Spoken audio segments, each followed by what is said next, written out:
Welcome back to another episode of Rock Boys Football. We are back talking some more USC football on the recruiting trail as they land another commitment. Just grabbed Ryan Pellum last night, and now they grab four-star safety Marquis Gallegos from the state of California. And anytime you beat out the Oregon Ducks, it's a good feeling on the recruiting trail. But for USC fans, what might be more important is that you also beat out Michigan and Penn State. Those are Big Ten schools that you'll need to be winning recruiting battles against as they enter the Big Ten. So another massive win for Lincoln Riley and the Trojans. You take a look at this class, very, very special. Now, we're going to talk a little Marquis Gallegos, who straight up is a gamer. And then we're going to talk about what this USC class could look like and how many guys they might take in this 2024 class. Now, before we get into it, again, just want to say thank you to you guys and especially the USC fans. The amount of support you guys have shown the boys truly is special. We appreciate it. We've loved them talking some USC football. You guys have shown a ton of support. So can't thank you guys enough. If you do enjoy the content, lock in, subscribe to the channel. We appreciate you guys. And let's get into Marquis Gallegos. So I'm just gonna list off the stats right now. 7 interceptions, 11 passes defended, 96 tackles as a junior in high school. And when you go watch the film, which we're going to turn it on in a second, he's a Ballhawk safety. And that is something USC's defense wasn't great last year. I think we all have established that. One thing they did a really good job of, though, was forcing turnovers. And Marquis Gallegos with 7 interceptions, we're going to turn on the film. This dude has a phenomenal feel for where the football is going to be, and he is very, very good at the catch point. Recruiting has a lot to do with the physical tool sets, right? How fast your track times are, how big and how physical your frame is. Sometimes I feel like it ignores kind of a guy like Marquis Gallegos, who's just very, very good at football and has that football IQ that I think is going to excel at the next level. You look at some of the best safeties like Jesse Bates at the Cincinnati Bengals, or a guy like Ed Reed. Like, those guys are just, they know the sport, they know the game, and they know how to play that safety position. And I think Marquis Gallegos kind of checks those kind of boxes, and kind of like a little bit of a Kalen Bullock for what USC has right now on the roster. A guy that just always is around the football, knows where the football is going to be. Without further ado, though, let's get into the film. Like, I think this is such a good get. And again, he's not necessarily the most physically imposing guy. He doesn't have crazy track times. But man, does this dude understand the sport of football, specifically that safety position. Plays a lot of center field safety and just knows how to read quarterback size.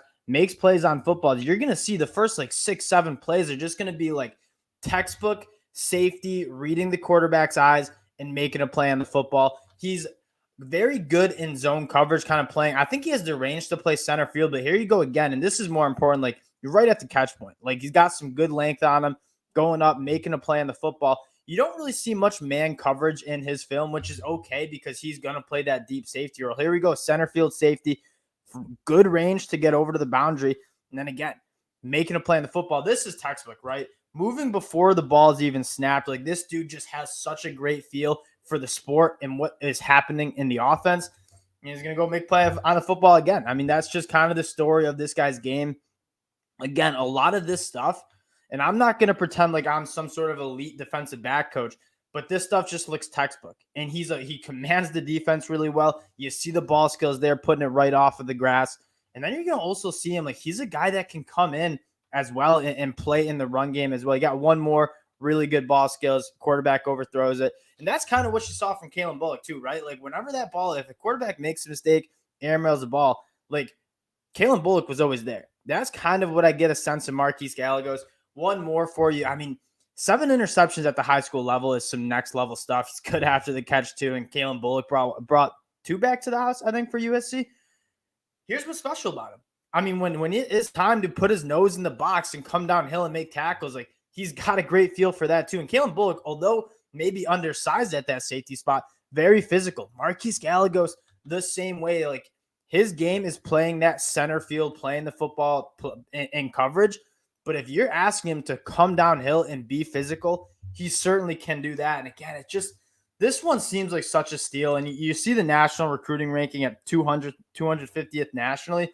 Like, man, I feel like the recruiting services are kind of getting a little too wrapped up in the physical traits and maybe their lack thereof for Marquis Gallegos. And That might not be fair to the kid. He looks like a phenomenal athlete on the film.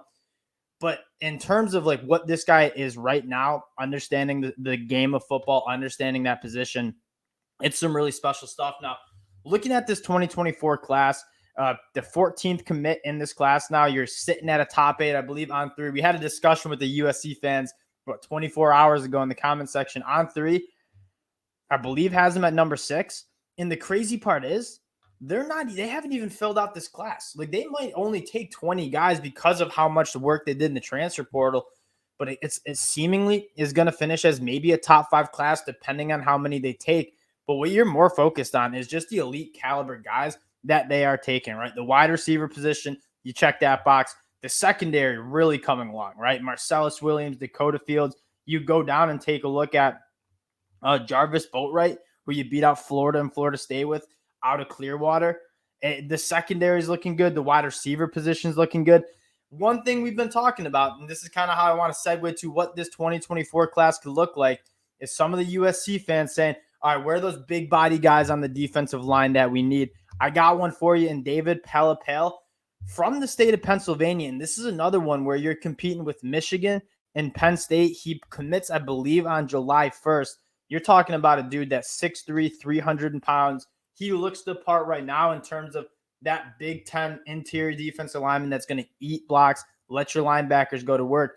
Not the flashiest national recruiting ranking, right? Not inside the top 700 nationally, but he's a guy that might not light it up on the stat sheet, but he's going to be a dude that when you get to the Big Ten and you're playing Michigan, you're playing Ohio State, some of those physical rushing attacks, David Pellum is going to be influential in having that defense that's going to be able to hold up against some of the physicality that you're going to see in the Big Ten.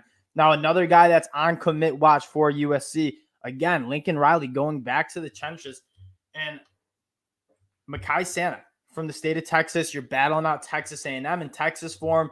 6'4", 290-pound interior offensive lineman. Top 500 national ranked dude. He also is committing relatively soon, and it sounds like USC is in a really good spot for him as well. One thing I'll say is you're seeing a really complete USC class in 2024 that doesn't have a quarterback, right? You don't even have a top quarterback. It sounds like Lincoln Riley is going to pass on taking a quarterback in 2024. Put all of his eggs, I think, in the Dylan Raiola basket. It obviously didn't work out. And Lincoln Riley's just pivoting to 2025. I'm still fully convinced if he wanted to go out and get Elijah Brown from Mater Dei, he could have. But I think Lincoln Riley says, hey, we're not going to settle for a guy. We're going to turn our attention to 2025 and go get our top guy. And I know Julian Lewis in the 2026 class, he already is working hard to get Julian Lewis in the boat. One thing I'm not going to be concerned about is the quarterback play at USC. Whether it comes from and you have Malachi Nelson in the 2023 class. So we're not going to panic about USC's quarterback play. They're going to get the quarterbacks. They're going to get the wide receivers. I think what you're most happy about if you're a USC fan is you're really getting after it in the trenches. That's probably if you're moving to the Big Ten, what's your biggest concern if you're USC? The physicality up front, dealing with the elite defensive lines and offensive lines that you'll see in the Big Ten. Lincoln Riley, I think putting a strong emphasis on that and getting some really, really big name guys on both sides of the line of scrimmage that are going to be able to compete physically. The skill position and the speed is always going to be a strength of a Lincoln Riley team. Can they address those trenches? It certainly seems like they're going to be doing that. If David Pellum commits to USC, we'll be hopping on and talking about that as well. But again, wanted to keep this one short, update you guys again on another USC commitment in Marquis Gallegos. As usual, appreciate the Trojan fans showing the love. You guys have been absolutely awesome. We appreciate all the support you guys have shown, and we'll talk to y'all later.